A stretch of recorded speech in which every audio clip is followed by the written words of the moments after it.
Bonjour à tous et bienvenue pour ce moment ensemble à distance, mais toujours avec Dieu, autour d'une parole biblique, de la musique, des chants et la prière.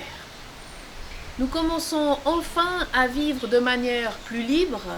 L'école a repris pour les élèves, les profs et la plupart des parents reprennent le travail. Mais la vie ne reprend pas comme avant. Chacun de nous a vécu pendant près de 2 mois autrement. Certains étaient seuls à la maison face à la solitude. D'autres étaient seuls et confrontés à la maladie, Covid ou autre, confrontés à la souffrance et à l'angoisse, mais soutenus à distance par leurs proches et le médecin. D'autres ont vécu toute la famille réunie à la maison, en vivant l'école à la maison et le télétravail, une cohabitation pas toujours facile, mais aussi l'occasion de passer plus de temps ensemble. D'autres, n'ayant plus de travail, en ont profité pour se reposer, faire des affaires dans les tiroirs, dans leurs souvenirs. Alors que d'autres encore avaient 2 fois plus de travail dans les soins, les nettoyages, les livraisons, l'alimentation. Et ces gens-là sont fatigués. Certains ont bénéficié de l'aide du chômage, des subsides, mais d'autres pas. Et beaucoup sont confrontés à des grandes difficultés financières et se posent des questions quant à l'avenir. Tout cela pour dire que nos réalités sont très différentes, variées, et que cela nous demande à tous une écoute attentive de chacun, sans jugement, car nous vivons une crise qui nous rend vulnérables. Mais ensemble, avec l'aide de Dieu, nous pouvons continuer de relever le défi, de vivre et envisager l'avenir en nous soutenant les uns les autres.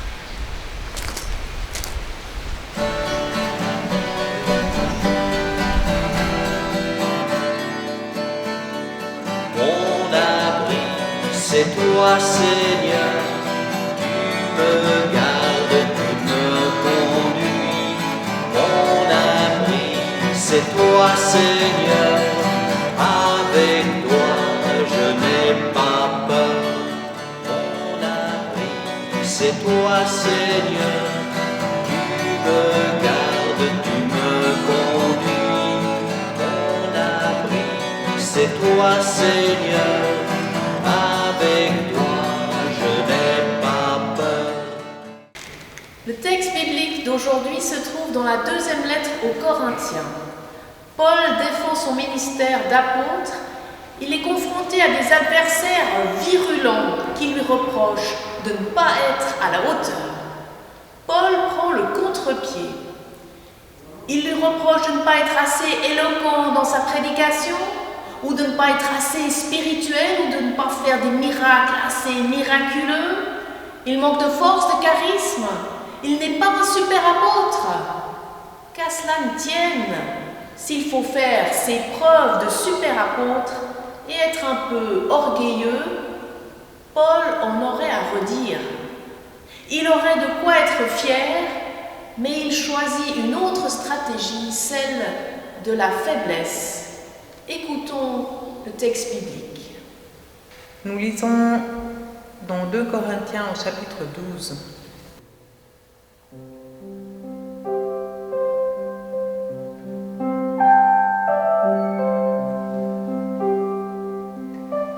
Il faut faire le fier, certes, c'est inutile, mais j'en viendrai aux visions et aux révélations du Seigneur. Je connais un homme dans le Christ, voici 14 ans. Était-ce dans son corps? Je ne sais pas. Était-ce hors de son corps? Je ne sais pas. Dieu le sait. Un tel homme fut enlevé jusqu'au 3e ciel. Et je sais qu'un tel homme, était-ce dans son corps ou sans son corps? Je ne sais pas. Dieu le sait. Il fut enlevé au paradis.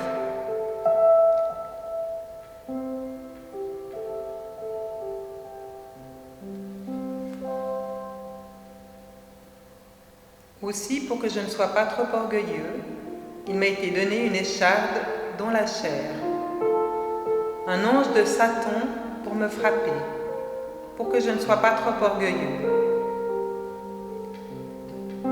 3 fois, j'ai supplié le Seigneur de s'éloigner de moi, et il m'a dit, « Ma grâce te suffit, car ma puissance s'accomplit dans la faiblesse. » Je mettrai donc bien plus volontiers ma fierté dans mes faiblesses, pour que la puissance du Christ repose sur moi. Aussi je me plais dans les faiblesses, dans les outrages, dans les désarrois, dans les persécutions et les angoisses pour le Christ. En effet, c'est quand je suis faible que je suis fort. Parole du Seigneur.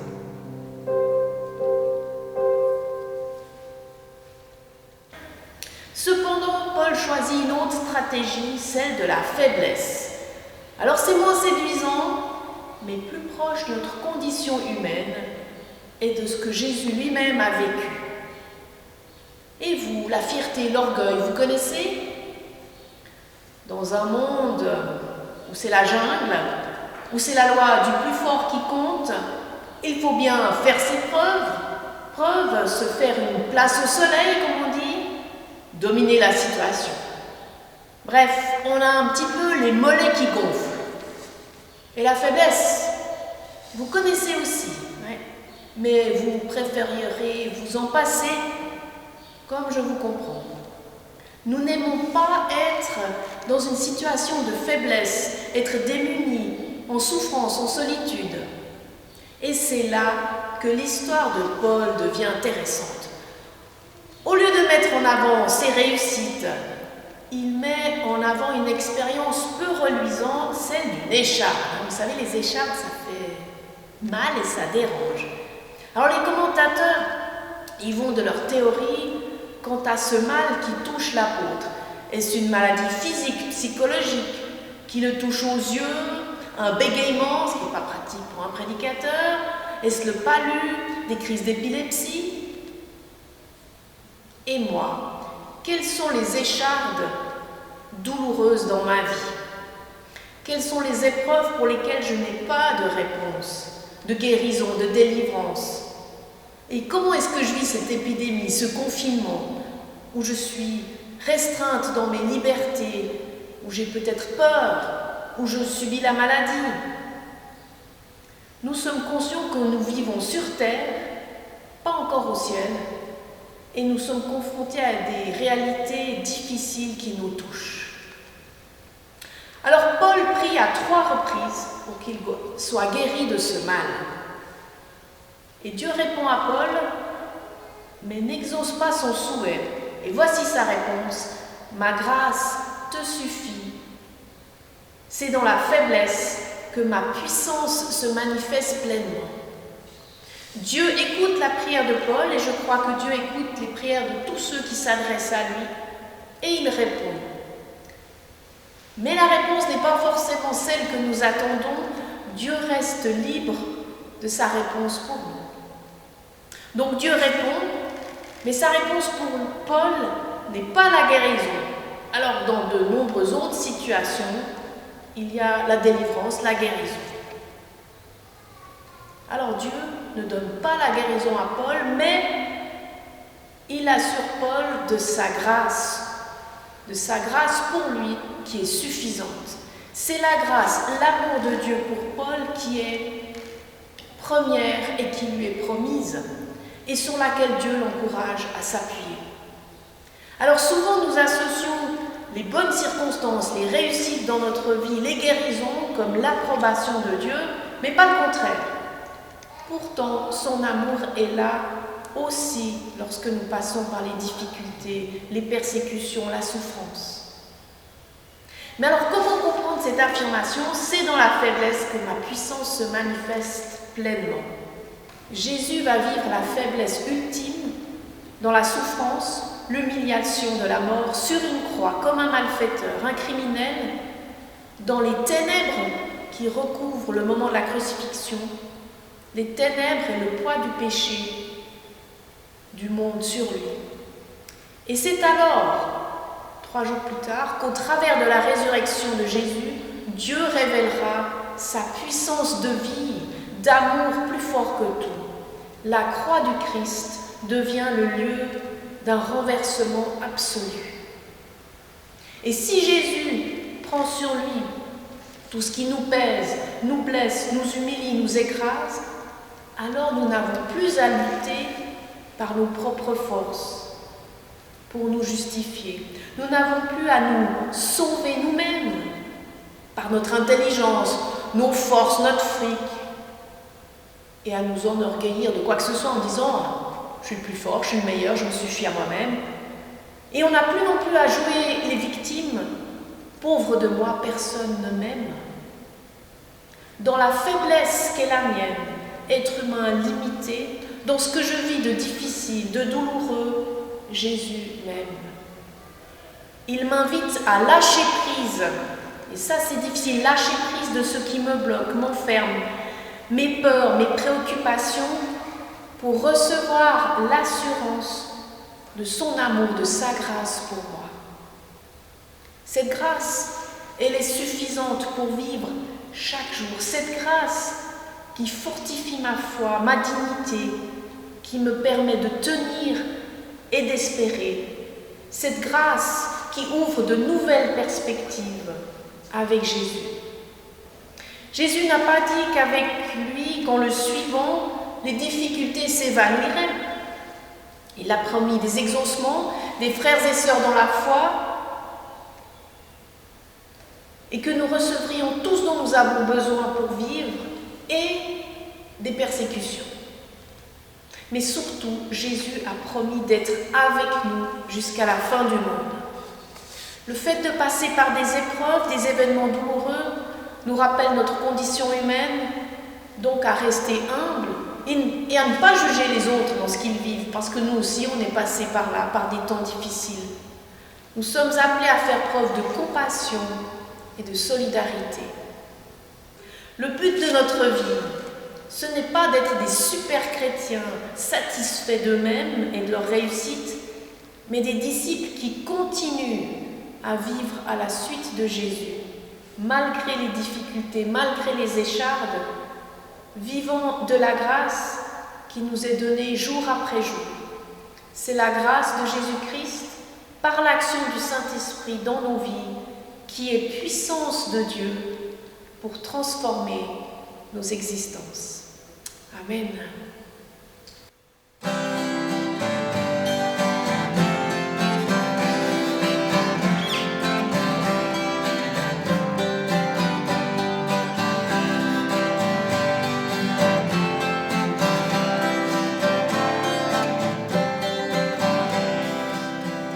Dieu, tu es ma force, ma consolation, une lampe devant mes pas. Ta voix a triomphé de l'ouragan, remporté le combat. Tu m'offres chaque jour ton infaillible amour, toi qui as fixé le cours des étoiles, sois mon encre, sois ma voile.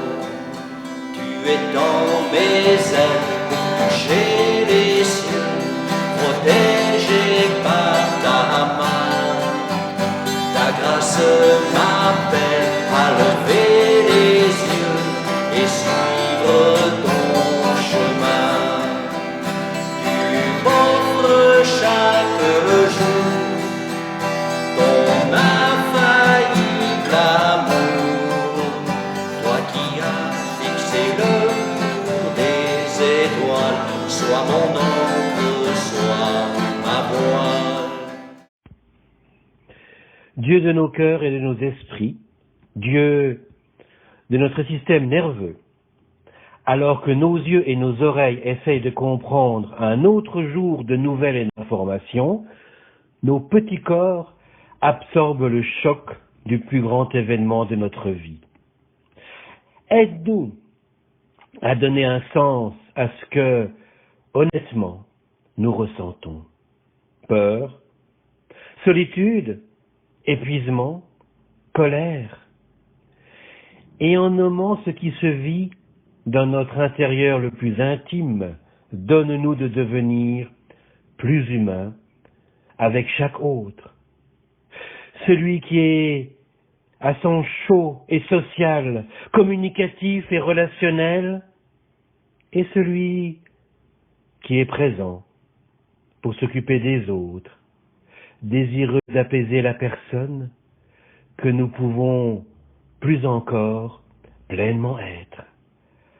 Amen. J'ai besoin de ta confiance pour vivre chaque jour. J'ai besoin de ta présence, j'ai besoin d'être sûr de ton amour. Pouvoir frapper à ta porte, parler en vérité, savoir que tu réconfortes et chez toi être toujours invité. J'ai besoin de ta patience, de ta sincérité. Tu entends mes confidences et chez toi je suis en sécurité. Tout d'abord, un grand merci à tous ceux qui ont répondu à notre appel financier. Votre soutien nous est vraiment précieux. Merci à Nicolas pour la technique, Florence pour le message, Marie-Laurence pour la lecture et Louis pour la mise en valeur musicale. La prière que vous avez entendue est publiée sur la Cultbox de l'Église réformée vaudoise et nous a été communiquée par Anne-Christine Rapin. Je vous donne rendez-vous dans 2 semaines pour un nouveau mini-recueillement. Ce sera juste au moment de Pentecôte. Nous aurons la participation du groupe gospel Accroche-Cœur qui interprétera Josué à la bataille de Jéricho. Et je vous proposerai un petit message sur cet épisode connu du début de la Bible. Au revoir et à bientôt.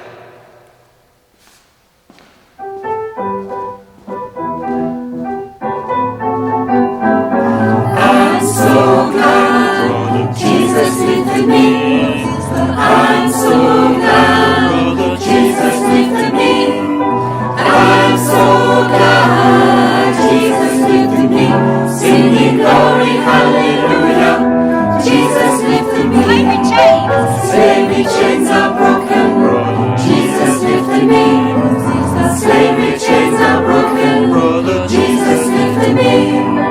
Slavery chains are broken. Jesus lifted me. Singing glory, hallelujah. Jesus lifted me.